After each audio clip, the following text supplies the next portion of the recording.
हाँ, 4 साल में पैसा आपका डबल है। इलीगल फार्म हाउस क्या होते हैं और इलीगल फार्म हाउस क्या होते हैं, कितनी कंस्ट्रक्शन अलाउड होती है, कितनी कंस्ट्रक्शन नहीं अलाउड होती। ज़मीन से बेटर इन्वेस्टमेंट कोई नहीं है। शीला दीक्षित सरकार से लेकर आज तक, अभी तक दिल्ली में कोई भी लीगल फार्म हाउस पॉलिसी नहीं है, क्योंकि उसके काफ़ी डिफरेंट इश्यूज हैं और वो रिलेटेड टू गवर्नमेंट भी है, रिलेटेड टू टाइटल भी है, रिलेटेड टू काफ़ी कुछ चीज़ें। एक गेस्ट हाउस में आग लगी और इतने लोग मर गए दिल्ली में। अब सारे के सारे दिल्ली के जितने गेस्ट हाउसेस हैं उनके ऊपर क्वेश्चन चला गया। देखो, दिल्ली चाहे हमारी कैपिटल है, बट उसके कंजेशन का और हर चीज़ का कारण यही है कि जो चीज़ लीगल नहीं भी होती वहाँ पे लोग खड़ा करना शुरू कर देते हैं कुछ भी activity. But overall 90% title clear है, ग्राउंड क्लियर है, रजिस्ट्री क्लियर है, म्यूटेशन क्लियर है, कंस्ट्रक्शन क्वेश्चन। उसको ये पहले दिन ज्ञान है कि जो आप प्रॉपर्टी ले रहे हैं या जो आप फार्म प्लॉट ले रहे हैं ये अनऑथराइज कंस्ट्रक्शन का पार्ट बनेगा। आपको लगता है कारण ये है कि सरकार पॉलिसी नहीं बनाती तो मजबूरी आ जाती है, अगर लेना है तो फिर इलीगली लेना। और मोस्टली लोग दिल्ली से बाहर से आए तो वो ये सोच के प्रॉपर्टी दिल्ली में लेते हैं कि at least we are part of Delhi. तो आपको लगता है कि गुड़गांव भी दिल्ली के नक्शे कदम पे जा रहा है? मेरे नज़र से फार्म हाउसेस के लिए गुड़गांव कभी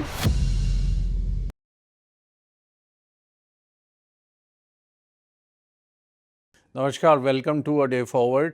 सबसे पहले एक काम करिए, अगर आप ये अभी देख रहे हैं, नीचे सब्सक्राइब बटन है वो दबा लीजिए, क्योंकि आप में से 90% लोग हमारे सब्सक्राइबर्स ही नहीं है। कैसी बातें कर रहे हैं। अब आप ध्यान से सुनिए, फार्म हाउसेस हमेशा आपका सपना रहा है, बट आपको पता है कितनी कन्फ्यूजन रही है, चाहे दिल्ली हो, गुड़गांव हो, हरियाणा हो या राजस्थान हो या नवगांव हो, कि लीगल फार्म हाउस क्या होते हैं और इलीगल फार्म हाउस क्या होते हैं, कितनी कंस्ट्रक्शन अलाउड होती है, कितनी कंस्ट्रक्शन नहीं अलाउड होती है, गवर्नमेंट की पॉलिसीज़ कब कब आई, कब कब चेंज हुई और आज उसका स्टेटस क्या है। लीगल और इलीगल या अनऑथराइज में फ़र्क क्या है, या खाली फार्म हाउस जो है फार्म लैंड ही है, या उसके ऊपर का जो नक्शा बना है उसमें प्रॉब्लम है। इन सब के जवाब आज के पॉडकास्ट में आपको मिलेंगे, क्योंकि जो आज हमारे साथ शख्स हैं उनका नाम है विजय रामरतन। ये और इनकी फैमिली 45 ईयर्स से दिल्ली में और हरियाणा में और राजस्थान में फार्म हाउस कम्युनिटीज़ डेवलप करते आए हैं, और पिछले 5 साल में इन्होंने नवगांव को एक ऐसा रूप दे दिया है कि आज 5,000 बीघा से ज़्यादा लोग फार्म हाउसेस खरीद चुके हैं, फार्म लैंड्स खरीद चुके हैं, जिसपे फार्म हाउसेस कई जगह बनने भी शुरू हो चुके हैं। तो ये आज इन सारे सवालों का जवाब देंगे और आपको ये समझ में आएगा कि ज़मीन से बेटर इन्वेस्टमेंट कोई नहीं है। Let's welcome Vijay ji. नमस्कार Vijay ji, welcome. Vijay ji, thank you very much हमारे पॉडकास्ट पे आने के लिए। तो विजय जी, आप दिल्ली से हैं और आपकी फैमिली 45 साल से दिल्ली को, एनसीआर को सर्व कर रही है फार्म हाउसेस में। और फार्म हाउसेस हर इंसान का एक सपना होता है कि पहले तो छोटा घर चाहिए होता है, मगर उसके बाद यही होता है कि मुझे फार्म पे रहना है। और दिल्ली में 21 या 22 से ऊपर ऐसी कॉलोनीज़ हैं, जैसे सैनिक फार्म, वेस्ट एंड, छतरपुर, बहुत सारी हैं जहाँ पे फार्म हाउसेस बने हुए हैं। उसमें से कितने लीगल हैं जो फार्म हाउस पॉलिसी के अंडर, और कितने लीगल नहीं है? देखिए, ये भी विपिन जी, बिल्कुल सच है कि 45 साल से आपका रामरतन ग्रुप फार्म हाउसेस बना रहा है, लैंड एक्विजिशन का पार्ट है। और ये श्रेय जाता है मेरे फादर साहब को, जिन्होंने इस ग्रुप को शुरू किया। जहाँ तक हमारी बात है, हम लोगों ने दिल्ली के छतरपुर से जैसे शुरू किया और आज हम यहाँ बैठे हैं। पहले तो मैं अपनी तरफ से सबको धन्यवाद दूंगा कि जिन्होंने 45 साल हम पे विश्वास रखा, स्नेह रखा और प्यार रखा। जहाँ तक लीगल की फॉर्म्स की बात है, देखिए, मैं इसको बहुत ही टेक्निकल वे में डिफाइन करता हूँ। अगर हम बात करें 80s 90s की दिल्ली में, तो पहले फार्म हाउस पॉलिसी थी कि भाई अगर आपके पास दिल्ली में 2.5 एकड़ ज़मीन है तो एमसीडी नक्शा पास कर देती थी। और एमसीडी जब नक्शा पास करती थी तो उसके बाद आप उसको 2200 2500 3000, I am just putting example, इतना बना सकते थे। वो बिल्कुल 2200 स्क्वायर फीट बना स्क्वायर फुट के हिसाब से वो मतलब बिल्कुल 2.5 लीगल था। एकड़ में 2200 से स्क्वायर फीट। 2500 स्क्वायर फीट तो लीगल। 2.5 एकड़ में जब आपका ज़मीन होती थी तो एमसीडी आपको नक्शा पास कर देती थी, जिसको आप बाकायदा एक लीगल फार्म हाउस कह सकते हैं। ठीक है। उसके बाद दिल्ली थोड़ा मूव किया, दिल्ली में कुछ दिन के लिए 1 एकड़ पॉलिसी भी आई कि अगर आपके पास 1 एकड़ जमीन है तो उसमें भी सीएलयू पास हो जाता है। इसको एमसीडी नक्शा पास कहती है। ठीक हम है। यहाँ सीएलयू कहते हैं, पर दिल्ली में इसको नक्शा पास कहते थे। पर दोनों का मतलब एक ही है। कुछ दिन बाद वो पॉलिसी बंद हो गई, वो कुछ टाइम के लिए है। कुछ टाइम के लिए आई, आज वो पॉलिसी नहीं है। वो बंद हो गई। ठीक है। उसके बाद धीरे धीरे जैसे बढ़ते चले गए तो 2.5 एकड़ की पॉलिसी कुछ दिन चली, पर वो फिर ऑटोमेटिकली सरकार ने 2.5 एकड़ में भी नक्शा पास करना बंद कर दी। उसके बाद दिल्ली सरकार ने ये कहा कि भाई हम, क्योंकि सेंटर के तहत दिल्ली आती है और रेवेन्यू सेंट्रल गवर्नमेंट के अंडर आता है, और तो उन्होंने कहा कि भाई हम 1 एकड़ फार्म हाउस की पॉलिसी देते हैं। अच्छा, दोबारा कहा कि 1 एकड़ फार्म हाउस की पॉलिसी देते हैं। ये बात मैं कर रहा हूं जब दिल्ली में पहली बार शीला दीक्षित सरकार आई थी, हाँ जी, कांग्रेस सरकार। तो उस वक्त उन्होंने ये प्रपोजल दिया था और ये बहुत अच्छा प्रपोजल था। बट कोई भी कारण लगाइए, कोई भी कारण का विषय हो सकता है, मैं ये कह सकता हूँ कि पास आज नहीं हुआ। तक शीला दीक्षित सरकार से लेकर आज तक, अभी तक दिल्ली में कोई भी लीगल फार्म हाउस पॉलिसी नहीं है। आज भी नहीं है। आज भी 1 एकड़ की भी नहीं है। आज भी नहीं है। ठीक है। तो जितने फार्म हाउसेस बन रखे हैं, आपका कहने का मतलब सब इलीगल है? नहीं, मैं इसको डिफाइन करूंगा। इसको 2 तरीके से देखिए आप। टाइटल क्लियर है, ग्राउंड क्लियर है, ऑनरशिप क्लियर है, नो क्वेश्चन, बिल्कुल सेफ है आप। बट जब बात आती है उसको कंस्ट्रक्शन करने की, तो वहां पे कंस्ट्रक्शन अनऑथराइज है। तो एज अ फार्म लैंड वो लीगल है, उसकी रजिस्ट्री होना लीगल है, but as a farm house जो उसके ऊपर कंस्ट्रक्शन है वो इलीगल है। ठीक है। और सैनिक फार्म जैसी जगह है मैं जहाँ पे सड़कें ही नहीं है? मैं इसको सैनी फार्म के बारे में मैं एज अ रामतन कुछ नहीं कहना चाहूँगा, क्योंकि उसके काफ़ी डिफरेंट इश्यूज हैं और वो रिलेटेड टू गवर्नमेंट भी है, रिलेटेड टू टाइटल भी है, रिलेटेड टू काफ़ी कुछ चीज़ें हैं जिसको शायद मेरे को नहीं बात करनी चाहिए। बट आपने जो बात करी फार्म हाउसेस की दिल्ली में, मैंने उस बात पर आपको क्लैरिटी दी है। ठीक है। अब एक चीज़ और बताइए, मैं क्वेश्चन क्यों पूछ रहा हूँ कि हाल ही में आपने देखा होगा एक गेस्ट हाउस में आग लगी और इतने लोग मर गए दिल्ली में। अब सारे के सारे दिल्ली के जितने गेस्ट हाउसेस हैं उनके ऊपर क्वेश्चन चला गया कि जी ये कमर्शियल एस्टेब्लिशमेंट को लाइसेंस कैसे मिले या ये अनलाइसेंस्ड हैं। देखो, दिल्ली चाहे हमारी कैपिटल है, बट उसके कंजेशन का और हर चीज़ का कारण यही है कि जो चीज़ लीगल नहीं भी होती वहाँ पे लोग खड़ा करना शुरू कर देते हैं कुछ भी एक्टिविटी। देखिए, ये भी एक बड़ा ग्रे क्वेश्चन है और इसका ग्रे ही आंसर आएगा। मैं बहुत प्रैक्टिकल आदमी हूँ। ग्रे क्वेश्चन और ग्रे ही आंसर आएगा। मैं बार बार एक बात को दोहराऊंगा कि दिल्ली का लैंड टाइटल बहुत क्लियर है। ठीक है। कुछ जगह हो सकता है इश्यूज हो, Jack Saini farm and all, पर अगर मैं बात करूं छतरपुर की, बिल्कुल क्लियर टाइटल है। कुछ जगह दिल्ली में 10% ऐसा छतरपुर में है कि जिनमें लैंड टाइटल में भी इशू है और वो डिफाइन है। ठीक है। बट ओवरऑल 90% टाइटल क्लियर है, ग्राउंड क्लियर है, रजिस्ट्री क्लियर है, म्यूटेशन क्लियर है, कंस्ट्रक्शन क्वेश्चन। अब होता क्या है, यूजेज क्वेश्चन है। Usage question. अब होता क्या है कि आपने मालवीय नगर का डिस्कशन किया, पेनफुल डिस्कशन है, नो डाउट अबाउट इट। और एक इंसानियत ये कहती है कि ऐसी घटनाएं किसी सूरत में नहीं होनी चाहिए, भगवान ना करे। होता क्या है कि आप स्थिति को समझिए, डॉक्यूमेंट्स और ग्राउंड पे बहुत फर्क है। दिल्ली शहर की जो आबादी है वो दिनों दिन सरकार भी जानती है, आप भी जानते हैं, प्रशासन भी जानता है और ग्राउंड भी जानता है, बढ़ रही है। अगर मैं पर्टिकुलर छतरपुर फार्म्स की बात करूं और आज की स्थिति की बात करूं तो सारे फार्म बन रहे हैं, हजार गज के भी बन रहे हैं। सारे ही फार्म नहीं, लोग 1000 बना गज रहे के हैं। भी बन रहे हैं। मैं आऊंगा उस बात पे, सारे ही बन रहे हैं और सारे ही लोग बना रहे हैं, क्योंकि सरकार कोई पॉलिसी देने की पोजीशन में नहीं है। तो अब उसको मैंने कहा कि इसका ग्रे आंसर है। अब आपने कहा कि छतरपुर छोटा बस रहा है। देखिए, आपके सामने इस चेयर पे बैठ के मैं मना तो नहीं कर पाऊंगा, ये सत्य है कि मंडी भी बस रहा है। हाँ। जो छतरपुर फार्म्स, मैं पूरी एरिया की बात कर रहा हूं, पूरे एरिया में, नॉट पर्टिकुलर एनी विलेज, जो फार्म कभी 15 एकड़ से शुरू हुए थे, फिर 10 एकड़ पे आए, फिर 5 एकड़ पे आए, फिर पर्टिकुलर 2.5 एकड़ पे आए और 2.5 एकड़ के ही ज्यादातर दिल्ली छतरपुर में फार्म हैं। उसके बाद जो 1 एकड़ की में कुछ दिन नक्शा पास होने लगे तो कुछ फार्म सतबड़ी और हमारे छतरपुर में 1-1 एकड़ के भी नक्शा पास हैं। पर असौला, डेरा, मांडी, भाटी, चांदनूला, गदायपुर, इसमें 90% फार्म उस वक्त तक 2.5 एकड़ के थे। अब जैसे जैसे आबादी बढ़ी, जैसे जैसे लोगों ने अपना विचार छतरपुर या फार्म्स की तरफ बढ़ाया, कुछ बजट का भी इशू आया। तो बायर ने, मैं बायर को कह रहा हूं, लैंड जिसने सेल करी उसको बनाया किसने, उसको काटा किसने, वो एक अलग पॉइंट है। पर बायर ने अपनी सोच के, अपनी समझ में वो प्रॉपर्टी बाइंग करी, चाहे वो आज 500 गज है, चाहे वो 1000 गज है, चाहे वो 1500 गज है, चाहे वो 2000 गज है, चाहे वो 1 एकड़ है। उसको ये पहले दिन ज्ञान है कि जो आप प्रॉपर्टी ले रहे हैं या जो आप फार्म प्लॉट ले रहे हैं, ये अनऑथराइज कंस्ट्रक्शन का पार्ट बनेगा।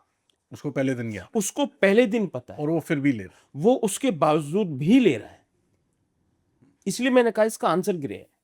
आप ठीक कह रहे हो, बिल्कुल ठीक कह रहे हो। बट इसमें ना क्या हो जाता है, जैसे मैं भी एक टाइम पे बायर था, मैं डेरा मंडी में फार्म लेना चाहता था और मैंने काफ़ी ढूंढा, सर्वे की, एक मेरा बजट 1 एकड़ का था, मैं ढूंढा। बट मैं बैक ऑफ सिर्फ एक ही रीज़न से हुआ कि बॉस जो मर्जी कर लूँ, इलीगल रहेगी जो अंदर कंस्ट्रक्शन है, and I don't want my money to be going in that place.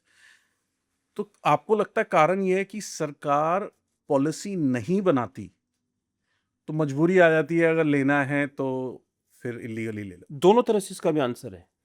ये भी ठीक है कि सरकार बहुत सी बार पॉलिसी नहीं दे पाती और ग्राउंड पे पॉलिसी नहीं होती तो ये काम होते हैं। और बहुत सी बार बायर को देखिए आप, बायर कहता है जी मेरे पास 100 रुपीज नहीं है बट मुझे यहाँ रहना है, तो वो अपना माइंड मेकअप कर लेता है कि अगर मेरे पास 50 रुपीज है तो मैं इसको बाइंग कर लेता हूँ। तो वो छोटा ये एरिया भी दोनों ले लेता ग्रे एरियाज हैं, बायर की तरफ से भी, डेवलपमेंटर की तरफ से भी, दोनों जगह ग्रे है। जहां पे आपने ये सोच के प्रॉपर्टी परचेज करी है कि 500 गज है, 1000 गज है, हम लोग सब मैच्योर लोग हैं और मोस्टली लोग दिल्ली से बाहर से आए हैं, तो वो ये सोच के प्रॉपर्टी दिल्ली में लेते हैं कि at least we are part of Delhi. उसी कारण के लिए, उसी कारण से शुरुआत हुई। और सेम चीज कमर्शियल उसमें भी होती है। अब मैं इसमें तो नहीं कहना चाहूंगा बट कमर्शियल में होता प्रैक्टिकल ही तो है, बात यही है। कमर्शियल में भी ये होता है, उसको पता होता है कि मैं जो कर रहा हूँ गलत है, जो यूज कर रहा होता है कई बार उसको पता होता है, कई बार नहीं पता होता। अगर कमर्शियल गेस्ट हाउस में कोई रहने आया है, उसको वो तो ये सोचता है लीगली है। देखो गेस्ट हाउसेस की प्रॉपर्टी के बारे में आंसर करना मुझे नहीं चाहिए, बट मैं अपनी थॉट आपको देता हूँ। कोई भी चीज़ बनी होती है और कोई आदमी बाहर से आता है, किसी सुख में आता है, किसी परेशानी में आता है, तो उस टाइम उसका पर्पस ये होता है कि मैं स्टे कर लूँ या मैं इसमें अपना यूज कर लूँ या मैं रेस्टोरेंट में खाना उसको पता ही नहीं है कि लीगल है, नॉलेज नहीं होती सर। तो ये मैं एक बात दिल्ली के बारे में आपसे कहना चाहूँगा कि कहीं ना कहीं question and answers ground and government side बहुत ग्रे एरिया है। वो क्लैरिटी नहीं है, वो क्लैरिटी किसी भी फ्रंट पे नहीं है। इस कारण से लोग कुछ भी जो कर रहे हैं, जो निकल इस जाते कारण निकल से जाते हैं। जो हो रहा है वो हो रहा है और वो सबके सामने हो रहा है, चाहे वो सेलर हो, चाहे वो गवर्नमेंट हो, चाहे वो बायर हो। अब उसमें बायर अगर ये कहे जी ये गलत फार्म में हो रहा है, हाँ, तो नहीं है। मैं पर्सनल लेवल पे एज ए विजय रामरतन सहमत नहीं हूं। तो आपको लगता है कि गुड़गांव भी दिल्ली के नक्शे कदम पे जा रहा है देखिए किसी हद तक? मैं फार्म हाउसेस की बात करूंगा, हाँ, गुड़गांव फार्म की बात हाउसेस। नहीं करूंगा। मैं गुड़गांव में, हरियाणा में फार्म हाउसेस की बात करूं, मेरे नज़र से फार्म हाउसेस के लिए गुड़गांव कभी बना ही नहीं था। अच्छा, जब हम 90s की बात करते हैं, उससे पहले डीएलएफ आ गया था, तो ये सारा एरिया कहीं ना कहीं पहले ज़मीन कटी, फिर बिल्डिंगें बनने लगी। कॉलोनीज तो फरीदाबाद जरूर, धौल, फरीदाबाद, सोना, ये एरिया जरूर फार्म हाउसेस में बने थे 90s के दौर में। हमने भी बहुत काम किया। तो ये उस टाइम क्या था, दो चीज़ आपको समझनी पड़ेगी हरियाणा के बारे में, लीगल और अनऑथराइज में। इलीगल नहीं, लीगल यहाँ पे भी जो पॉलिसी है वो 1 एकड़ की है। आज हुई है। आज जो 1 एकड़ की पॉलिसी है यहाँ पे कि अगर आपके पास हरियाणा में 1 एकड़ जमीन है और वो 33 फुट रास्ते पे लगती है, तो आपको हरियाणा सरकार फार्म हाउस बनाने की परमिशन देती है। और कितना कंस्ट्रक्टेड एरिया मिल सकता है? कंस्ट्रक्शन पे तो उसमें एक्चुअल अभी यहाँ पे मुझे इसकी कंप्लीट तो मेरी जानकारी में इस टाइम नहीं है जहन में, बट इतना मुझे जानता हूँ कि कम से कम आप 7-8 हज़ार स्क्वायर फीट एरिया बना सकते बना हैं, सकते विच हो इज़ अ एक वेरी एकड़, good area. Which is very good. Yeah. तो अब ये क्लियर है कि 33 फुट पे चाहे, और इट इज़ नॉट कि वो किसी स्कीम का पार्ट हो, नहीं, अगर वो 33 फुट पे है, चाहे सिंगल एक जमीन भी है कहीं पे भी। 33 फुट का रोड है और वो एग्रीकल्चर है, हाँ, एग्रीकल्चर वो किसी जोन में नहीं होना चाहिए, वो हाँ। किसी प्लानिंग में नहीं होना चाहिए, वो किसी रेजिडेंशियल कॉलोनी में नहीं होना चाहिए, वो सिर्फ एग्रीकल्चर होना चाहिए। मैं आपको गुड़गांव और के बारे में एक बात बताना चाहूँगा। आज से 10 साल पहले यहाँ पे फार्म हाउस बनते थे, हाँ जी। हमने भी बनवाड़ी काम किया, फार्म हाउसेस ज़मीनें प्लॉट दी हम लोगों ने। उस वक्त तक ये 2014 तक नगर निगम का पार्ट नहीं था गुड़गांव बनवाड़ी सेक्टर 57 के बाद। बाहर था। 2014 में नगर निगम का पार्ट आ गया, तो 2014 से पहले ये प्योर एग्रीकल्चर लैंड था। जब ये नगर निगम का पार्ट आ गया तो इसके अंदर जो बाइलॉज हैं वो नगर निगम के अधीन हो गए। तो उसमें अलाउड है ये? उसमें अलाउड है 1 एकड़, उसमें अलाउड? उसमें अलाउड है। अच्छा। अब इसमें भी आपको एक बात समझनी पड़ेगी। आपने लीगल अनऑथराइज्ड कंस्ट्रक्शन की बात करी है। गुड़गांव का जो एरिया है, जो Gurgaon complete Gurgaon area district जिसको कहते हैं, ये सारा कंट्रोल एरिया हो गया। जब भी कोई कंट्रोल एरिया के अंदर कंस्ट्रक्शन की बात होगी तो वहां आपको पर्टिकुलर परमिशन लेनी पड़ेगी।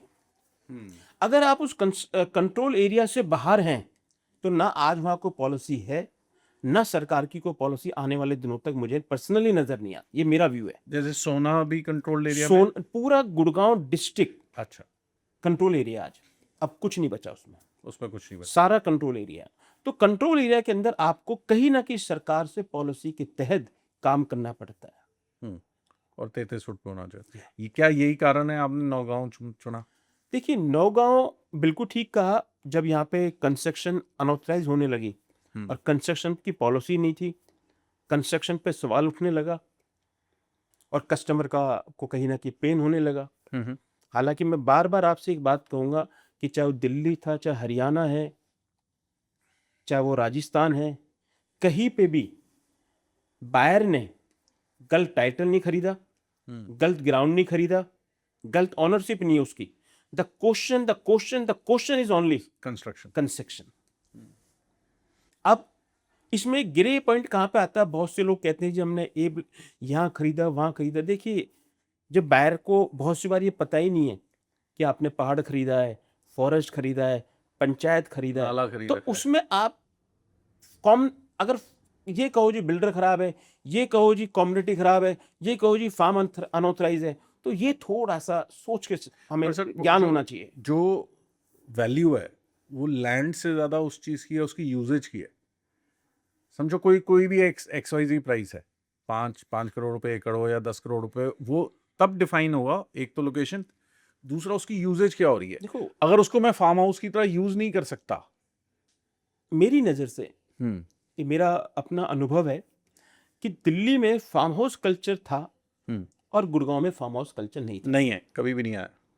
मेरी नज़र में, मैं इसको बहुत शॉर्ट करके आपके सामने रखता हूँ, कोविड के बाद दोबारा है ऑल ओवर नॉर्थ में first home, second home, countryside homes, holiday homes, आप कोई भी नाम दीजिए, उसकी चाहत बढ़ी, खुली जमीन की उसकी रिक्वायरमेंट बढ़ी, लोगों को नेचर के बारे में समझ में आया, लोगों को जिंदगी के बारे में समझ में आया, लोगों को एहसास हुआ। क्योंकि जो 15-20 साल गुड़गांव जैसे शहरों के गए हैं, उस वक्त तक जो इन्वेस्टर था, जो बायर था, या तो कहीं रॉ लैंड लेता था, वो प्लानिंग में आ जाती थी, या वो बिल्डिंग में पैसा लगाता था, कमर्शियल में लगाता था, रेजिडेंस, हर चीज़ का टाइम होता है। 20 साल ये टाइम चला, पर आफ्टर कोविड इसी पूरे सेगमेंट ने दोबारा रियलाइज किया, 2 वे में रियलाइज किया। पहला, अब यहाँ ग्रोथ कम हो गई, इन्वेस्टमेंट ज़्यादा हो गई, तो उसको रियलाइज हुआ कि अब हमें आगे जाना चाहिए। और उनको ये भी रियलाइज हुआ कि जो हमने पैसा यहाँ बनाया है वो सिर्फ ज़मीन थी हमारे पास तो हमने बनाया, और हमारे फोर फादर्स भी ज़मीन को पैसा लगाते थे तो वो ग्रो करे। मैं आपको बताना चाहूँगा, और ये प्रैक्टिकल है, मैं किसी फैमिली व्यक्ति विशेष को सवाल नहीं कर रहा, आज भी 40 to 60% जो भी एक संपन्न फैमिली है न्यू जनरेशन में, एज मेरी एज की, वो अपने फोर फादर्स की प्रॉपर्टी को सेल करके रिच हुई है। करेक्ट, मानना है हमको इस बात को। मानना पड़ेगा। तो उसने पहले उस पैसे को लगाया कमर्शियल रेजिडेंशियल में, फिर उसको रियलाइज हुआ कि यहाँ पे ग्रोथ कम है, अब वो पैसा लगा रहा है एग्रीकल्चर लैंड में, प्लानिंग के लैंड में। वहां पे चेंज क्या आया? Now is a new generation want civilize system, but after Covid everybody somehow realize the importance of nature, life, food quality, and वो खुले में रहना चाहते हैं। देखिए, जिंदगी एक बार है। तो मैंने इस बात को 2022 में कहा था कि एक फार्म जिंदगी के लिए, एक फार्म अपनों के लिए। मैंने अपनों को क्यों कहा था? मैं एक व्यापारी हूं, मैं 8 से 12 घंटे 14 घंटे काम करता हूं, और मेरे पिताजी साहब का बहुत अच्छा फार्म है, और उन्होंने मुझे, आपको बताऊं, रहने की भी बड़ी अच्छी जगह दे रखी है। ठीक है जी, पर फिर भी मैं 8:30 बजे निकलता हूं और रात को 11 बजे पहुंचता हूं, क्योंकि मैं व्यापारी हूं और मेरा कुछ नैतिकता की जिम्मेवारियां हैं। तो मैंने इस शब्द को यहां पे ये कहा कि अपनों के लिए, या तो हम बच्चों के लिए या अपने पेरेंट्स के लिए एक ऐसी जगह जरूर लें जहां पे एटलीस्ट वो लाइफ को इंजॉय कर सके, एक हेल्दी लाइफ इंजॉय कर सके, और एक लंबी जिंदगी कि हम उनके लिए कामना कर सकें। और वो जब भी पूरी हो सकती है जब उनका खान पान ठीक होगा, वहाँ पे पॉल्यूशन नहीं होगा, एआई अच्छा होगा, सराउंडिंग्स अच्छी होंगी, और वो खुले में रहेंगे। तो इसलिए मैंने कहा एक फार्म जिंदगी के लिए, एक फार्म अपनों के लिए।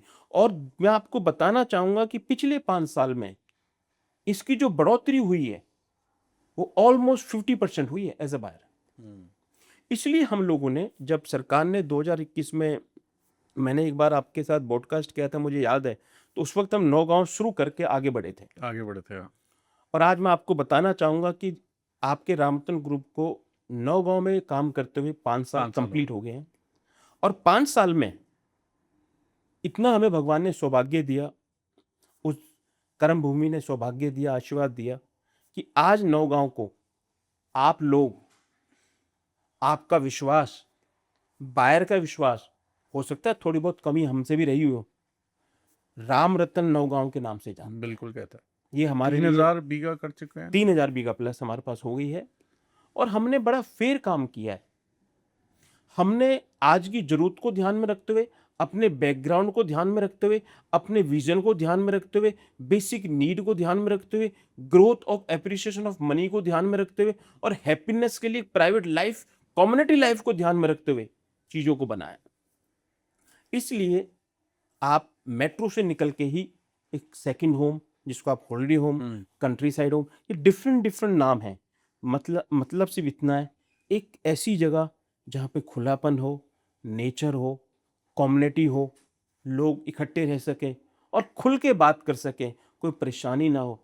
और जिंदगी जीने के लिए जब आप हर तरह से संपन्न हो जाते हैं तो फिर डर जिंदगी का बन जाता है। तो एक अच्छी जिंदगी जीने के लिए ये सत्य है, आप किसी भी डॉक्यूमेंट्री फिल्म्स में देख लीजिए कि आपको अपने आप से बात करने से अच्छा आप नेचर से बात करिए, नेचर के साथ बिल्कुल रहिए, ठीक कह रहे हैं। You will grow so positive and your intent totally change.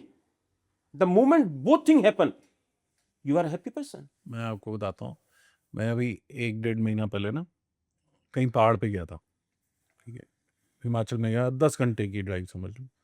बड़ा अच्छा लगा मुझे, मैं वहाँ रहा नेचर में रह के, बहुत अच्छा लगा। जो आपने अभी बात कही ना, वही एक्सपीरियंस था, पॉजिटिव था, अब नेचर वाला एक्सपीरियंस। ये संडे जो अभी गया, इस संडे को ना, जैसे एक एक एक तलब होती है ना, मेरे को वो वाले एक्सपीरियंस की तलब सी आई। अब 10 घंटे तो जा नहीं सकता, तब दिमाग में यही आया, मैं किसी भी कैफ़े चले जाऊँ, मैं किसी भी 5 स्टार चले जाऊँ, मैं किसी भी जगह चले जाऊँ, मैं इवन अगर किसी गोल्फ की कॉफ़ी शॉप में भी चले जाऊँ, वहाँ पे भी 10 बंदे आके साथ में बैठे होंगे, पूछ रहे हो। वो जो चीज़ है वो वहीं जाके मिलेगी जहाँ पे एक सेक्लूडेड फार्म होगा। सुनार को सोना कहाँ मिलेगा? सोने की खान में। मानते हो ना? और बाहर को सोना कहाँ मिलेगा? सुनार के यहाँ। आपको शांति कहाँ मिलेगी? फार्म हाउस में। Farm house. एक चीज़ बताओ, नौगांव के बारे में थोड़ा और बात करते हैं। जैसे घंटा सवा घंटा यहाँ से है, 5 साल पहले और आज आपने 3000 बीघा बेचा, और मेरे ख्याल से और भी कुछ लोग हैं जिन्होंने 1000-2000 तो बेचा ही होगा। तब में और आज क्या डिफरेंस है उस जगह में? कितनी डेवलपमेंट हुई है और आगे क्या होने वाला है? देखिए, नवगांव, आपने मेरे से पहले एक सवाल किया था, नवगांव क्यों चुना? मैं पहले उसका जवाब आपको देना चाहूँगा, क्योंकि कनेक्टिविटी बॉम्बे एक्सप्रेस हाईवे की बनी। बिल्कुल। आज के नवगांव और जब के नवगांव में फ़र्क देखिए। आज का नवगांव सेटल है, सेमी डेवलप है। हमारे बाद काफ़ी डेवलपर्स वहाँ पे आए हैं, काम भी कर रहे हैं, बहुत अच्छी बात है। आज की अगर मैं बात करूँ 2026 की, जेवर से नौगांव 1 से सवा घंटा, बारापुल्ला से नौगांव 1 से सवा घंटा, रोहिणी से बाईयूटिया 1 से सवा घंटा, गुड़गांव से नौगांव 1 से सवा घंटा, केएमपी से नवगांव 1 से सवा घंटा। तो आपने मान के चलिए कि आपने कंप्लीट एनसीआर से नौगांव की जर्नी 1 से सवा घंटे में कर लिया। पहली बात। दूसरी बात, जब नौगांव एक ऐसी जगह हमने देखी और समझ में आई कि जहाँ पे प्रकृति है, पानी है, पानी अच्छा है। व्यू बहुत अच्छा है, चारों तरफ पहाड़ हैं, आबादी अच्छी है और कनेक्टिविटी बहुत अच्छी है। और मैं आपको बताऊं कि जो growth corridor Bombay express highway बना है, नॉर्थ इंडिया में यही एक ऐसा हाईवे है जिसके पास इतना बड़ा इंफ्रास्ट्रक्चर प्लान है। आप यहाँ से जाइए, 124 कट पे जाइए, पिनान कट कहते हैं, आज सरकार ने हेलीकॉप्टर खड़ा कर दिया वहाँ पे आपकी सर्विस के लिए। आपके पास जो एनेमिटीज़ है बॉम्बे एक्सप्रेस हाईवे पे, किसी हाईवे पे नहीं है। आप चाहे कैफे शॉप की बात करिए, चाहे फूड कोर्ट्स की बात करिए, चाहे वो सोशल एनिमिटीज़ की बात करिए, चाहे वो किसी भी चीज़ की बात करिए, क्या फैसिलिटी नहीं है वहाँ पे? हल्दीराम से लेके बीकानेर से लेके, मतलब सब कुछ मिलेगा आपको, मैकडोनल्ड। तो every kind of food, beverages you are getting there. अच्छा, 2 कनेक्टिविटी का मेरा आपसे सवाल था। एक कनेक्टिविटी सोना से भी बन रही है, उसके बारे में थोड़ा-सा बताइए, और दूसरा 85 वाले कट के बारे में बताइए। देखो, 85 का कट 100% प्लान है। वो कुछ स्टेट्स का और एनएचएआई का पॉइंट था जिसके कारण वो डिले हुआ, और बिल्कुल होगा, ऑन ग्राउंड आएगा। और मोस्टली काम उसका डॉक्यूमेंट्स पे और ग्राउंड पे ऑलमोस्ट पीछे कई लोगों के रूमर और कईयों के डाउट शुरू हो गए थे कि 85 बन रहा है, नहीं बन रहा। देखिए, आप और हम भारत में रहते हैं, यहाँ पे सलाह देना और रूमर फैलाना कोई नई बात तो नहीं है। क्या आपके पास विपिन जी कोई ऐसा डॉक्यूमेंट लेके कोई आदमी आज तक आया कि जिसने कहा हो कि ये गवर्नमेंट का डॉक्यूमेंटेशन है, मैं मान रहा हूँ नहीं बन रहा, चलो मैं मानता हूँ नहीं बन रहा, क्या आपके पास कोई ऐसा आदमी आया डॉक्यूमेंट लेके कि जी ये चीज़ नहीं बनेगी? मैं आपके पास आपके माध्यम से कह रहा हूँ, चलिए मैं एक बात आपके सामने पुट अप कर रहा हूँ, मान लिया नहीं बनेगा, पर एज ऑन डेट जो डॉक्यूमेंट हमारे पास है उसके हिसाब से बने, उसके हिसाब से बिल्कुल बन रहा है जी। हाँ, करेक्ट। और जो सोना वाला है वो काम शुरू हो चुका है? बिल्कुल काम शुरू हो चुका है। वो कब तक तैयार हो जाएगा? देखिए, मेरे ख्याल से ये अगले 1-1.5 साल के अंदर होना चाहिए, क्योंकि जिस तरह से भारत सरकार ने, वो कनेक्टिविटी एग्जैक्टली बताओगे कहाँ से कहाँ तक है? नहीं, पर सोना कौन सा पूछ रहे हैं आप? जो पूरा सोना अलवर रोड है, कौन सा? सोना अलवर नहीं, सोना अलवर रोड तो ऑलरेडी बना हुआ है। नहीं, आप तो दूसरा उसको- वाला कौन सा? एक जो कट बन रहा है नू से, जो ऊपर नहीं, वो से तो ऑलरेडी पहले elevated- बना हुआ है। अच्छा, नहीं, वो तो ऑलरेडी आप जब जाओगे जहाँ सोना से पहले बॉम्बे एक्सप्रेस हाईवे जा रहा है, हाँ जी, तो वो तो ऑलरेडी पहले ही जा रहा है। गुड़गांव से तो आप बॉम्बे सोना जाइए, सोना से पहले गोविंदा स्कूल से पहले बॉम्बे एक्सप्रेस हाईवे के लिए चले जाता है। आपको सोना या उधर जाना ही नहीं, किसी चीज़ जाने की की जरूरत ही नहीं। आप ओके ओके। और वहाँ पे जितने फार्म हाउसेज अब कटे हैं, चाहे आपने बनाए हो या किसी ने, सारे 33 फुट में आते हैं। अब मैं आपको उसका जवाब, वहाँ की पॉलिसी क्या है वहाँ का? अब वहाँ की पॉलिसी बात हूँ, क्योंकि मैंने बात आपसे हरियाणा में एक कही थी कि कंट्रोल एरिया और डी कंट्रोल एरिया, हाँ बिल्कुल गई अब थी। इसी को आप अमल में लाइए राजस्थान में। ठीक है, राजस्थान का जो नौगांव है अभी, वो सारा सुपर रूरल एरिया है। रूरल नहीं कोई भी गवर्नमेंट की सिस्टमेटिक पॉलिसी ऑन ग्राउंड नहीं है। नहीं है, when is come to zoning, ठीक है, I repeat it, when is come to zoning, जो नॉर्मली लोग क्वेश्चन लेके आते हैं, ये कौन सा जोन है? जोन वहां होता है जहाँ पे कंट्रोल एरिया होता है। करेक्ट। ये तो सारा एग्रीकल्चर जोन है, ये सारी कृषि भूमि है। यहाँ पे कोई भी बाइलॉज अभी सरकार ने ऐसा नहीं बनाया है कि हम इसको रेजिडेंशियल बनाएंगे, कमर्शियल बनाएंगे, इंडस्ट्रियल, क्योंकि बहुत बड़ी जमीनें पड़ी हैं। कमिंग टू द लीगल और इलीगल, आज राजस्थान की पॉलिसी ये है, अगर आपके पास मिनिमम 1200 गज कहते हैं, बट मैं इसको 1500 गज कहता हूँ, 1500 गज जमीन है और वो 40 फुट के रास्ते पे लगती है, तो 40 आपको 40 फुट की, आपको tehsildar of that village, SDM of that area आपको परमिशन देने के लिए कमिटेड है।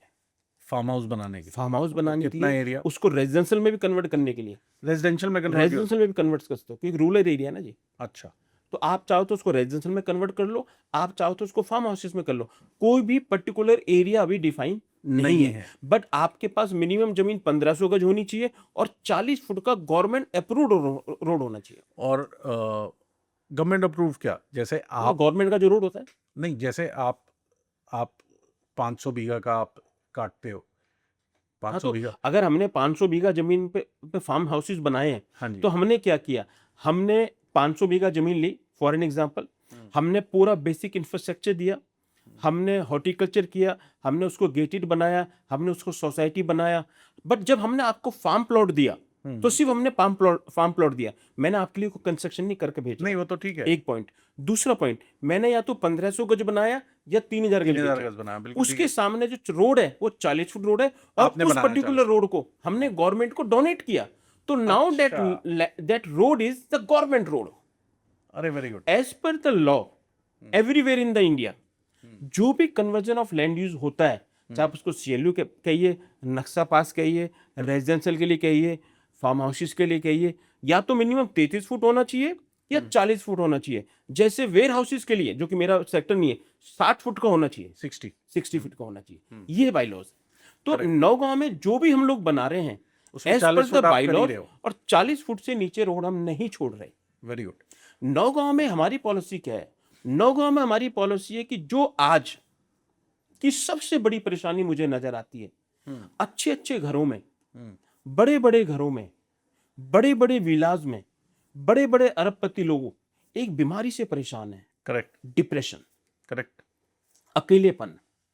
मैं आपको एक वाक्य सुनाऊंगा। एक बहुत ही अच्छी शख्सियत का मुझे फोन आया, विजय जी हम दिल्ली से हैं। मैंने बहुत अच्छी बात है जी, हमने आपका नाम सुना। मैं कहा ये परमात्मा का आशीर्वाद है। हम 9 गांव में 10 लोग मिलके आपसे फार्म लेना चाहते हैं, बट हमारी एज 80 है। ये बहुत अच्छी बात है। अब हम चाहते हैं कि हम यहाँ पे एक ओल्ड एज होम बनाएं। तो मैंने कहा बाबूजी आप 80 की एज के हैं, तो मैं वैसे पर्सनली आपको एडवाइस नहीं करता। मैं ये नहीं कहूँगा कि आप ओल्ड एज का नाम दीजिए। आप उसको बोलिए मैं अपने फार्म हाउस या अपना कृषि फार्म या अपना एक हैप्पी हाउस बनाना चाहता हूँ। नाम को बदलिए, क्योंकि आप सम्मानित आदमी हैं और आपका इंडस्ट्री में नाम है। वो भावुक हो गए। उसने कहा बेटे मान लेते हैं। मैं कहा जी आप आइए, मैं कम्युनिटी में 10 फार्म आपको देता हूँ और 10 फार्म को ऐसा बनाता हूँ आपके लिए स्पेशल, कि जहाँ पे आप 10 के 10 फैमिली या 10 बुजुर्ग लोग मिलके एक पर्टिकुलर 100 एकड़ की कॉलोनी में मैं 10 एकड़ आपको ऐसा दे दूंगा जहाँ पे वो पूरा आपको अपना एम्बियंस लगेगा। ही फील गुड। मैंने कहा पर आप दिल्ली छोड़ के, उन्होंने एक बात कही, अब वो हर फैमिली के अनुसार, वक्त के अनुसार, पर्सन टू पर्सन है। इसमें ना मेरा कोई व्यू है ना मेरा कोई थॉट है, but as a society this is painful.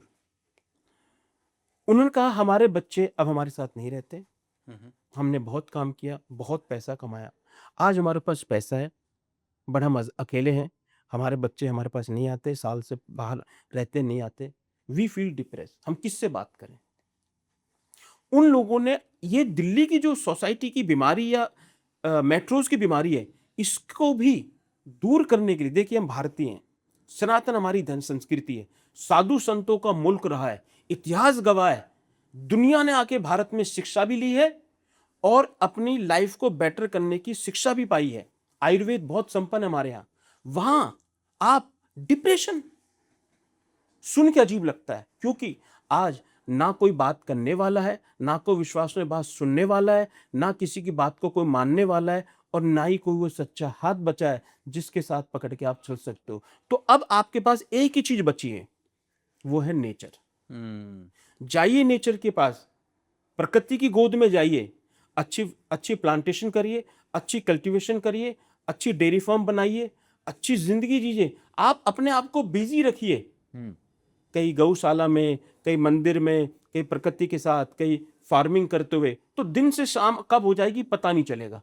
तो एक फैमिली के लिए एक अच्छा टाइम पास होता। जहां उसने ये प्रक्रिया अपनाई, वो एक बहुत बड़ी बीमारी से बाहर हो जाएगा, डिप्रेशन। डिप्रेशन के कारण ही हेल्थ में सारे इश्यूज आते हैं। देखिए, बिजनेसमैन का स्ट्रेस होना उसकी नैतिकता है, नैतिकता बिल्कुल। उसकी मजबूरी है। हम्म। स्ट्रेस भी दो तरह का होता है। जैसे मैं बताऊं, मेरे पार्टनर्स बहुत संपन्न हैं, मेल भी और फीमेल जो मेरे पार्टनर हैं। फैमिली का बहुत आशीर्वाद है, सवाल नहीं है, समर्थन है। मैं तो हर वक्त जब इस तरह की बात आती है अपनी गांव बस्ती को भी बहुत आशीर्वाद मानता हूँ। बहुत गांव बस्ती का आशीर्वाद है, और कोई विशेष आशीर्वाद है माँ बाप का कि जो हम पे आज है, और जिसके कारण आज हमें यहाँ आपके सामने बैठने का भी सौभाग्य मिला है, काम करने का भी सौभाग्य मिला है। और हम 3 जनरेशन जो आज राम रतन की साथ हैं, वो तीनों के अंदर एक विचारधारा बड़ी क्लियर है। कुछ भी करना, कोशिश ये करना, किसी भी पॉइंट पे आगे किसी भी नंबर को काट देना। मे बी एकड़ में जमीनें कम हो जाएं, बिल्डिंगें कम हो जाएं, करोड़ों में पैसे कम हो जाएं, गाड़ियां कम हो जाएं, प्यार, साथ और आपसदारी कम नहीं होनी चाहिए, क्योंकि यही हमारी रईसी है, यही हमारी धरोहर है, और यही हमारी पहचान है। विपिन जी, राम रतन अगर सिर्फ व्यापार करे तो बहुत पॉसिबिलिटीज आज मेरे पास भी है। राम रतन व्यापार भी करता है, व्यवहार भी रखता है, कल्चर को भी अडॉप्ट करता है, और सोसाइटी को भी फुल रिस्पेक्ट देता है। ये राम रतन है। एक चीज़ बताइए, अब जैसे 10 एकड़ आप उन लोगों की बात कर रहे हैं, उनका ये सवाल नहीं आया कि हम वहाँ रहना चाहते हैं? मतलब मैं भी नौगांव गया, I love the place. Medical facility का क्या? देखिए, जब भी कोई शहर बसता है, गुड़गांव को बसे बाद 40 साल हो रहे हैं, तो धीरे धीरे चीजें बदलती हैं। बदलती मैं आपको बताना चाहूंगा कि जिस तरह का इंफ्रास्ट्रक्चर फैसिलिटीज मिल रही है, जिस तरह का गवर्नमेंट, दोनों से गवर्नमेंट फोकस है, जिस तरह से प्राइवेट सेक्टर भी फोकस है। अभी नौगांव से आधे घंटे और 1 घंटे की दूरी पे जैसे अलवर है, तो बाकायदा हॉस्पिटल है। बाकायदा वहाँ पे सब कुछ है, क्योंकि अलवर बहुत पुराना डिस्ट्रिक्ट है। अलवर बहुत पुराना, अलवर का आपको पता नहीं, जानकारी है, अलवर का अपना एक प्रधानमंत्री रहता था। ठीक है, तो अलवर बहुत। अब मैं नवगांव के आपको डेफिनेशन देता हूँ। गुड़गांव से 1 घंटा, दिल्ली से 1.25 घंटा, एयरपोर्ट से 1.25 घंटा, नौगांव जहाँ सरिस्का भी है, अलवर भी है, धार्मिक स्थल भी है, उससे 1.5 घंटे जाके आप जाइए, रणथंभौर भी है। करेक्ट। 1.5 घंटे पे नवगांव से जयपुर भी है। 1.5 से 2 घंटे पे या 2.25 घंटे पे, I am not accurate on that, Alwar भी, आगरा भी है। तो सारा सेंट्रलाइज है ये। मैं आपसे ना एक यंग एंटरप्रेन्योर्स के लिए क्वेश्चन पूछना चाहता हूँ। आपने जो ये नवगांव बसाने का काम लिया, ठीक है, आपकी फैमिली और आप लोग 45 साल से फार्म हाउसेज में डील करते हो, आपका वो एक्सपीरियंस है, आपका वो जज्बा है, सब कुछ है। बट एक नई जगह को जहाँ पे कोई भी नहीं था, आप पहले थे, उसको बसाने का काम लिया, तो ये एक ऐसा हो जाता है, आज की जेनजी की लैंग्वेज में बोलूँ तो, एक ऐसा प्रोडक्ट लॉन्च करना जिसकी मार्केट एक तरह से एग्जिस्ट नहीं करती, वो खुद बनानी है उस मार्केट को।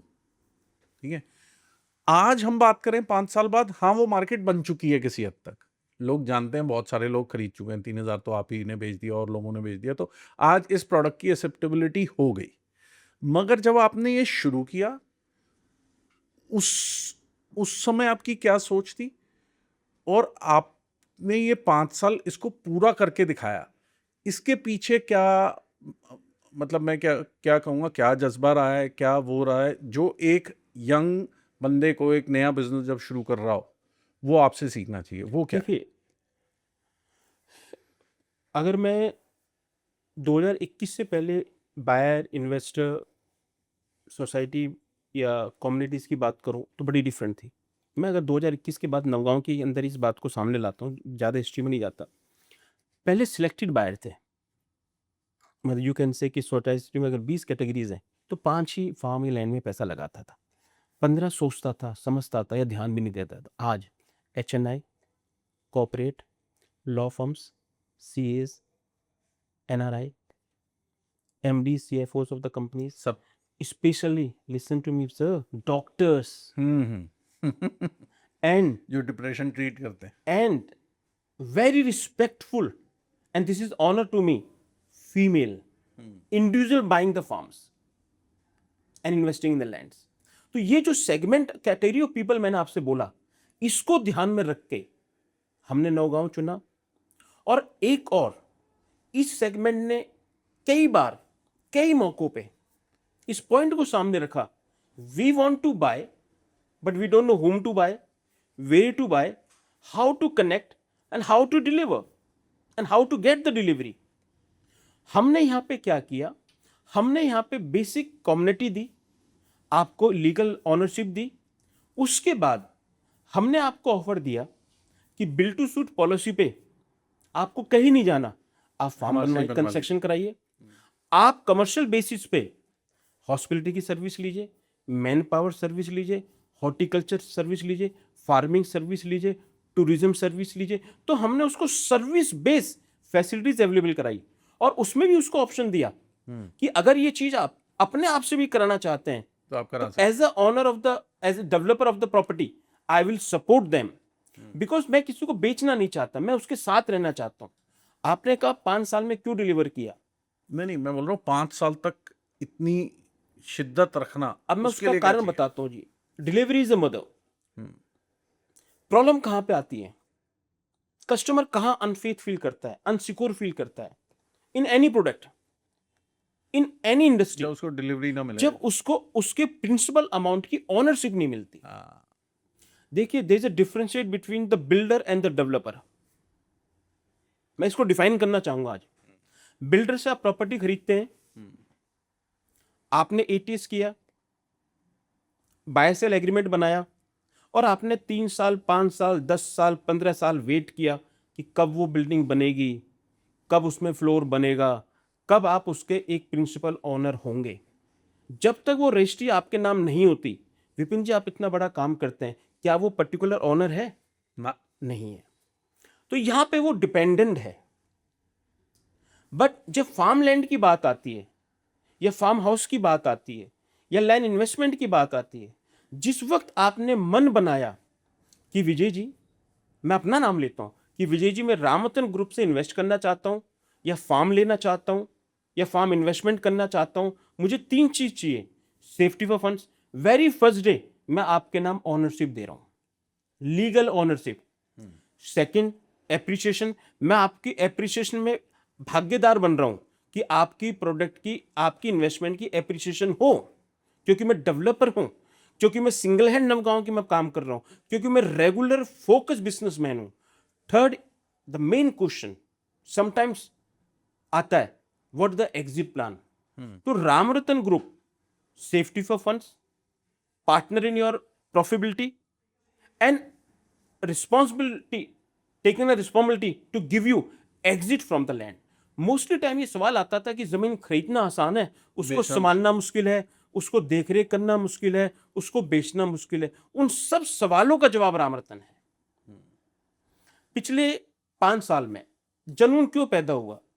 कुछ बनाना था, एक मौका था, एक सौभाग्य था, बाजार की नीड थी, इंफ्रास्ट्रक्चर ग्रोथ थी, कनेक्टिविटी अच्छी हो रही थी, एक और चीज थी, एक विश्वास देना, एक विश्वास को ग्राउंड पे लाना, उसको डिलीवर करना।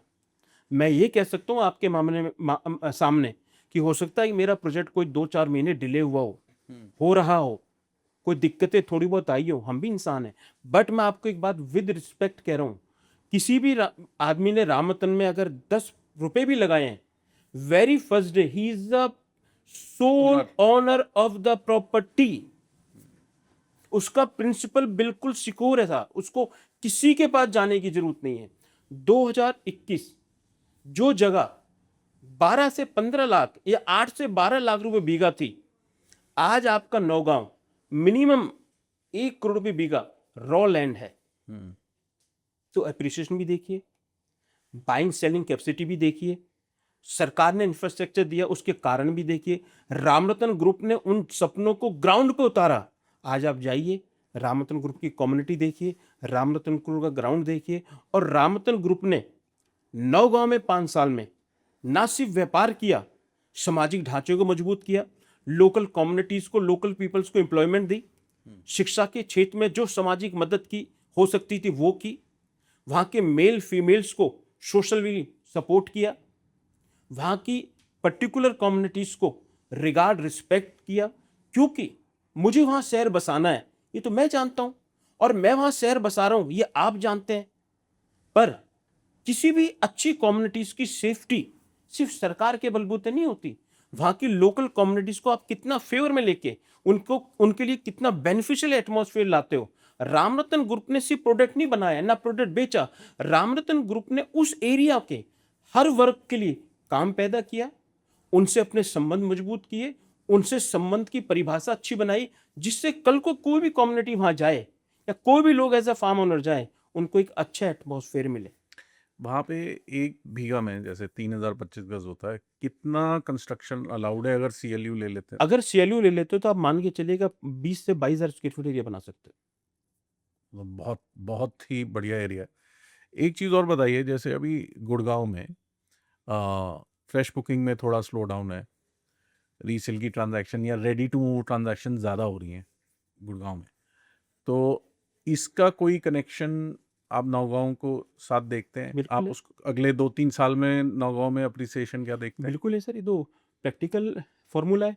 जब भी कोई चीज़ दायरे से ज़्यादा महंगी हो जाएगी, आज आप जो भी फ्लैट 15 करोड़ से लेके, मैं उससे नीचे की बात नहीं कर रहा हूँ, वो हाँ बेसिक जी। नीड्स में आ जाता है, या 10 करोड़ से लेके 100 करोड़ का ले रहे हैं, हुँ, मैं आपसे पूछना चाहूँगा और ये सवाल है मेरा कि उसका कितना उस बेचने के बाद उसका कितना रीसेल का बायर है? हुँ, अगर बायर है तो उसके पास ऑप्शंस बहुत हैं। हुँ, ऑप्शंस हैं तो आपने जो इन्वेस्टमेंट करी उसकी जो आरओआई आएगी, as per me I don't feel कि वो 12 से 18 या 24% से ज़्यादा आ रही होगी। I don't feel so. हुँ, इतनी आएगी। ठीक है जी। अब मैं इसको इसमें कहता हूँ लैंड्स में यही, अगर आपने ये इन्वेस्टमेंट लैंड्स में करी तो कोई भी वक्त आप साल या मैक्सिमम 4 साल में उसको डबल कर सकते हो। पहली बात, आज अगर हम 2026 में बैठे हैं, आज से आज हम कोई भी आदमी आप वहां पैसा लगाता है तो this is the words from the chairman of Ramratan group. जिन एरियाज के अंदर हम बाइंग कर रहे हैं, जिस अपकमिंग एरियाज के अंदर हम लैंड एक्विजिशन या फार्म कम्युनिटीज ला रहे हैं, वहां के हाँ 4 साल में पैसा आपका डबल है, आराम से है। आराम से है। और मैं आपको बताना चाहूंगा, ये मेरा अपना कैलकुलेशंस है, you may correct me, industry can correct मी। अगर आप गुड़गांव में 1 करोड़ की शॉप लेते हैं हुँ, हुँ। तो उसमें रेंटल कितना आता है? 1 करोड़ की शॉप में बहुत ज़्यादा आएगा तो 30-35 हज़ार। 30-35 हजार, चलो 40,000 कह देते हैं। हुँ, यही अगर आप आज के दौर में, हुँ, आज के फार्म हाउस कम्युनिटीज में, आज के नॉर्थ इंडिया में अपने फार्म में यही कोई भी इन्वेस्टमेंट करते हो, अगर 1 करोड़ का आपने 3 करोड़ करा तो 40 का 1 20 हो गया। हाँ जी। यही 3 करोड़ रुपए अगर आप नौगांव में फार्म हाउस की वैल्यू लगाते हैं विद कंस्ट्रक्शन, तो मैं आपको गारंटी कहता हूँ, जो आपको यहाँ 1,20,000 महीने का रेंटल मिल रहा है ना, वहां पे आप महीने का 4 लाख रुपए रेंटल कमाओगे। बिकॉज आज की डेट में न्यू जनरेशन, हुँ, new people, specially some people from coming abroad, और दूसरे जो पैन लेवल से दिल्ली के आसपास लोग आ रहे हैं, उनको अब ये शौक हो गया है, उनका मन आ गया है कि हम काम तो करें दिल्ली गुड़गांव, पर जब रात को रहना हो या वीकेंड पे रहना हो तो हमें एक ऐसा फार्म हाउस या ऐसा विला मिल जाए जहां पे जाके हम 2 दिन 3 दिन रह सके, पार्टी कर सके, फैमिली के साथ रहे। उस वक्त जो वो रेंटल देता है इट इज वेरी हाई। हुँ, और एयरबीन, स्टे विस्टा जैसी कंपनियां ऑलरेडी हमसे टाइप कर चुकी है, तो इनकम, रेंटल इनकम भी फार्म हाउसेस में आज नॉर्मल से 4 गुना ज्यादा है, normal residential. Normal residence. And मैं आपको फिर कहना चाहूंगा, this is a particular time in the society when male and female on the same stage. बिल्कुल। दिस पॉलिसी को हमने ग्राउंड पर अडॉप्ट किया, as a buyer seller adopt किया, और as a Ramratan 45% female is a part of Ramratan group, in the buyers. in the buyer, in the management, अच्छा। in the services, and you will be surprised, locally भी जो बच्चे वहां से निकल रहे हैं education wise, they are much better than male. Hmm, The female are too active and too aggressive. हुँ। तो मतलब आप ये कह रहे हो कि आज भी अगर इन्वेस्टमेंट करनी हो तो agricultural land is the best. नहीं, मैं इसको अपने तरीके से रखना चाहूँगा। इन्वेस्टमेंट कभी भी इंसान को करनी चाहिए, और मैं इसी लैंग्वेज को हर वक्त बोलता हूँ, वहाँ करनी चाहिए जहाँ उसको खुशी मिले। हुँ, मेरी राय में इन्वेस्टमेंट जो पहले होती थी, जो आज है और जो आगे तक भी खासकर रहेगी, उसमें अगर आपको मैक्सिमम एप्रिसिएशन चाहिए, फर्स्ट डे आपको आपकी प्रिंसिपल अमाउंट की सेफ्टी चाहिए, वो सिर्फ और सिर्फ लैंड और फार्म लैंड ही आता है, और कोई ऑप्शन है ही नहीं। Thank you so much Vijay ji. Thank you हमारे पॉडकास्ट में आने के लिए, और बड़ा कैंडिडली आपने बहुत सारी बातें की। I am sure it will be useful for the viewers. आपका धन्यवाद। और आपके माध्यम से मैं यही कहना चाहूँगा विपिन जी, आप इंडस्ट्री के जाने माने नाम हैं और आपने काफ़ी टाइम इंडस्ट्री में देखा है। सो 45 साल का राम रतन ग्रुप अपने आप में धरोहर है। एज ए सेकेंड जनरेशन मुझे सौभाग्य मिला 45 साल के राम रतन ग्रुप को चलाने का। मैं आपके माध्यम से आज पूरी इंडस्ट्री को दोबारा धन्यवाद देना चाहता हूँ, फ्रेंड्स पार्टनर्स को धन्यवाद देना चाहता हूँ, हमारे महाशय परिवार को धन्यवाद देना चाहता हूँ, हमारे पार्टनर्स को धन्यवाद देता हूँ। हमने फीमेल्स में हमारे ट्विंकल जी को NRI डायरेक्टर और पार्टनर बनाया, उनको धन्यवाद देना चाहता हूँ। आपको जानकर जैसे जानते भी, और मैं फिर रिपीट कर देता हूँ, राम रतन की 3rd जनरेशन्स भी एक्टिव है आज। करेक्ट. उनको भी यही कहूँगा कि भी आपका भी धन्यवाद है कि आप भी राम रतन की इस परिभाषा को आगे बढ़ाने में काम कर रहे हैं। और मैं ये भी कहना चाहूँगा कि किसी भी तरह आपका जो विश्वास, जो आत्मविश्वास, जो प्यार हमें मिला है, ये हमारे लिए धरोहर है। और आपके माध्यम से मैं कहना चाहूँगा, राम रतन ग्रुप आपके प्रिंसिपल के लिए, आपके प्रॉफिट के लिए और आपको सर्विस देने के लिए प्रॉमिस करता है, कमिट करता है, और अपने आने वाले 5 साल की परिभाषा में यह आपको विश्वास दिलाएगा कि कहीं भी कुछ कीजिए वो आपकी इच्छा है, पर जब चुनना हो तो राम रतन ही चुनना।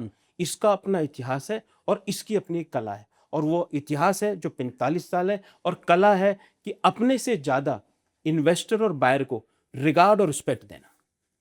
Thank you so much So nice. Ajay ji, and we wish you all the best. Thank you.